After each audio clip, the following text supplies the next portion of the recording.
Avec ses excellents résultats, Carlos Alcaraz est passé numéro mondial au classement ATP au tennis. Et c'est le moment de parler de cette nouvelle génération qui arrive, Carlos Alcaraz qui n'a seulement 19 ans et qui devient numéro 1 mondial à l'heure actuelle au classement ATP. Cette nouvelle génération qui arrive là pour venir remplacer des Rafael Nadal, des Djokovic, des Mariano Karamovic par exemple, ou encore des Casper Ruud, des Daniil Medvedev. Toute cette génération va bientôt disparaître pour faire place à des nouvelles générations, et c'est de ça qu'on va parler aujourd'hui. Et on va commencer par Carlos Alcaraz. Carlos Alcaraz, c'est un Espagnol qui a su montrer dès les catégories juniors, quand il avait 16-17 ans, qu'il allait devenir un nouveau top mondial. On entendait déjà, il avait déjà 17-18 ans, on entendait déjà parler partout de lui, alors qu'il était même pas dans le top 100.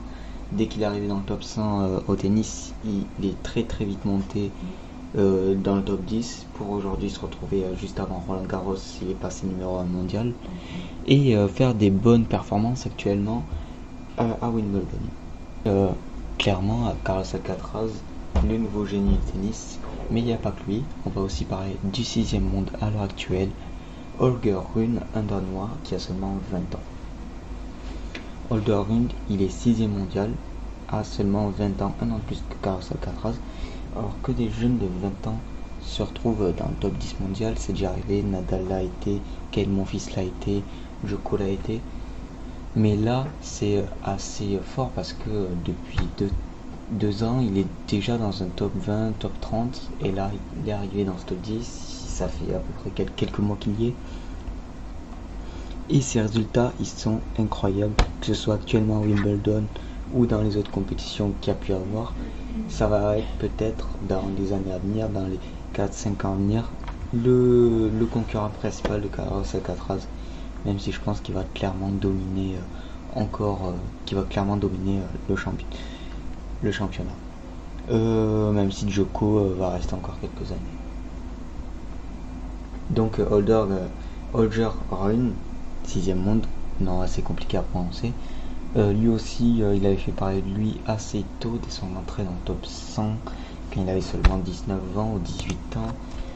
Et il est aussi monté très vite, avec des très bons résultats dans les très grandes compétitions. Et ça fait de lui un concurrent très intéressant pour le top 3, pour le top 1. Et ça va être un très grand tennisman pour les prochaines années à venir. D'ailleurs, 8e monde, 21 ans, c'est le plus vieux de ma liste à l'heure actuelle. Et il est italien.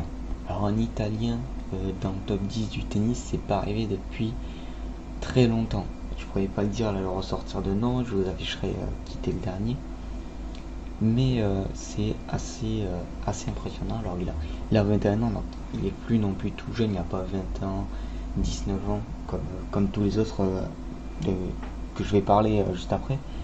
Lui, il a 21 ans, c'est le plus vieux de ma liste, mais je trouve que c'est important de parler de lui parce que il est aussi arrivé très jeune dans ce top 100. Aujourd'hui, il a des super résultats. C'est pas le seul italien. Évidemment, il y a Lorenzo Musetti qui est à lui 21 ans aussi et qui est un peu plus bas, 16e au classement ATP. Jannik Sinner, c'est la nouvelle génération italienne là qui arrive. C'est un droitier, il a un palmarès quand même de 11 titres, 21 ans, c'est assez bien, surtout qu'il a un titre à Montpellier, qu'il a 2 finales, Rotterdam et Miami. Rotterdam, c'est pas facile, et le bilan 37 victoires, 10 défaites, c'est correct. Bon, quand on est 8e monde, c'est assez correct. Donc ça reste quand même un très bon qui pourrait éventuellement lui aussi dans les années à venir devenir un concurrent de Djoko, de Alcaraz, et ça pourrait être assez impressionnant. Après, évidemment, ça va être compliqué de devenir au niveau d'Alcaraz qui a lui 47 victoires pour seulement 4 défaites. À seulement 19 ans, c'est impressionnant parce que c'est un spécimen, c'est un alien. Ce Yannick Snyder et ben il est assez impressionnant. Même s'il y a un creux et 3300 points à peu près de mémoire face au septième qui est Andrei Rublev, je crois, le russe. Et il y a à peu près 1000 points de différence, je crois, je vais aller voir. Qu'à 4200 pour André et 4003 pour Yannick, donc c'est énorme, hein, la différence entre le 8 et le 7 et le reste du tableau, donc elle est immense. Mais il pourra très bien, après Wimbledon, je crois qu'il a fait de très bons résultats, venir grâce à ses performances, accrocher le top 6, le top 7, et pourquoi pas un jour être dans un top 5 assez passé. Maintenant on va passer aux Français. Arthur Fils, 19 ans, 61e au classement ATP, et c'est le meilleur jeune français à l'heure actuelle. Alors, je crois que le meilleur français à l'heure actuelle, ça serait peut-être, si je dis pas de bêtises, André Mariano, 35e, je crois que j'avais vu ça. Ouais, c'est ça. Ouais, c'est ça, André Mariano, 35e, qui est le premier français à l'heure actuelle, qui a fait super résultats à Wimbledon d'ailleurs. 35 ans, donc il est sur la fin.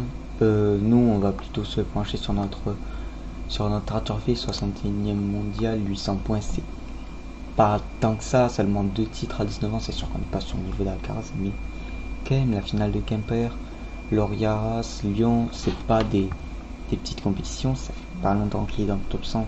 Victoire pour 6 défaites, c'est pas un super palmarès, mais on est en 2023, des victoires pour 10 défaites en 2023, tout à l'heure je parle que de 2023. Et du coup c'est assez impressionnant, son grand chelem d'Australie un peu raté, c'est dommage. Mais voilà, c'est le meilleur jeune français à l'heure actuelle, c'est une pépite qui sera montée. On sait que nos Français souvent ils se repèrent vers la vingtaine, 22, 23 ans, à part bien sûr les gars de mon fils qui sont repérés très vite. Mais là, on est sur quand même un 2004, 19 ans, c'est assez impressionnant de le voir. La prochaine, il y aura les 2005 qui vont arriver. Ça c'est, je me fais vieux, c'est assez impressionnant.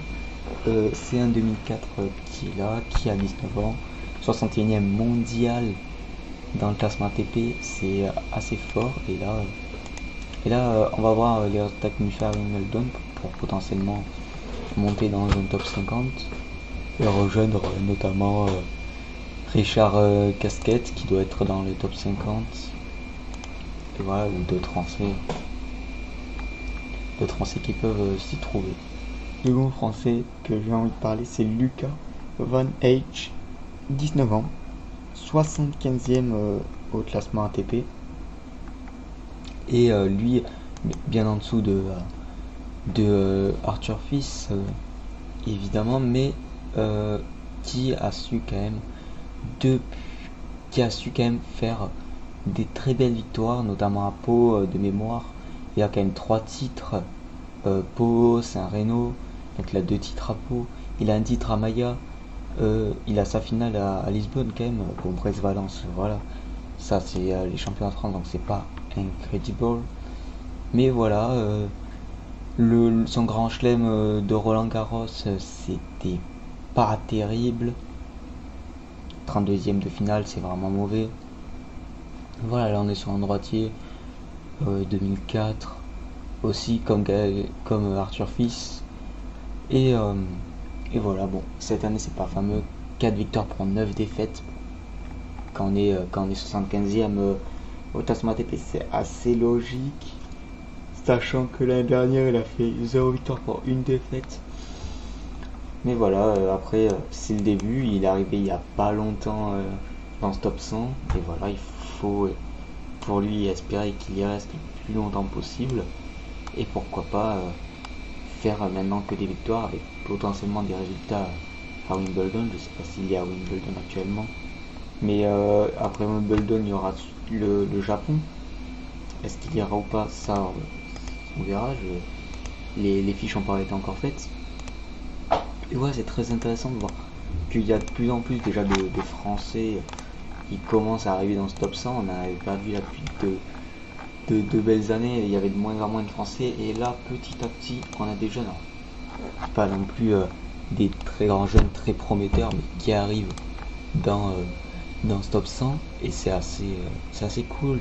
84e, là j'ai le classement devant moi, je vois Alexandre Müller, 26 ans. Il est assez jeune, mais il est arrivé il n'y a pas très longtemps, lui aussi dans ce top 100. Et je trouve ça assez cool, assez impressionnant, et c'est génial. Unger Ayesani, c'est un Canadien de 22 ans, un Québécois, c'est pour ça que je vais en parler. Il a 22 ans, il vient de Montréal, et il est actuellement 12e au classement TP, donc c'est super cool que des Québécois arrivent ici avec des palmarès à Marseille, à Melbourne. Il a fait de super résultats. Et voilà, je voulais juste en parler. Bon, il a 22 ans, donc c'est pour ça que je l'ai pas mis sur ma liste, parce que 22 ans, ça fait déjà un petit moment qu'on est dans le classement ATP. Mais voilà, je voulais juste faire une petite mention honorable. Et voilà, pour conclure, évidemment, c'est la nouvelle génération qui arrive. Je voulais en parler parce que c'est important, parce que dans les années à venir, on va bientôt passer un cap, vu que voilà, on se dirige sur la fin avec les Nadal, Djokovic, Medvedev, et c'est cool de voir à l'heure actuelle. Évidemment, il n'y a que Carlos Alcaraz et Holder Rune qui arrivent quand même à se fixer au niveau de ces grands-là. Mais voilà, faut se rendre compte que là, dans les mois, les années à venir, ça va considérablement changer, qu'on va avoir beaucoup de nouvelles têtes à apparaître, et ça risque d'être assez impressionnant. Pas mal aussi de nouvelles nationalités arrivent, avec par exemple le Kazakhstan. Ça fait 3-4 ans qu'ils commencent à amener des tennisman haut niveau. Actuellement, il y en a un 26e, je crois, Alexander Bublik, qui, qui est là. Et c'est sympa, là, on vit un petit tourment au sein du tennis, avec une nouvelle génération qui arrive et des petites nouvelles nationalités. Ça, c'est assez sympa. Merci de m'avoir écouté. Alors, vidéo un petit peu plus courte que d'habitude. J'essaye de raccourcir mon format pour vous proposer un meilleur contenu. Voilà. Cette fois-ci, c'était sur le tennis. La semaine prochaine, je sais pas ce que je vais faire trop. Mais voilà, je m'améliore. Je suis assez content des vues qu'on fait. Et voilà, j'espère que ça va continuer. Abonnez-vous, mettez un pouce bleu. Venez sur ma chaîne Twitch, Power Out. Et ciao les gars. À plus.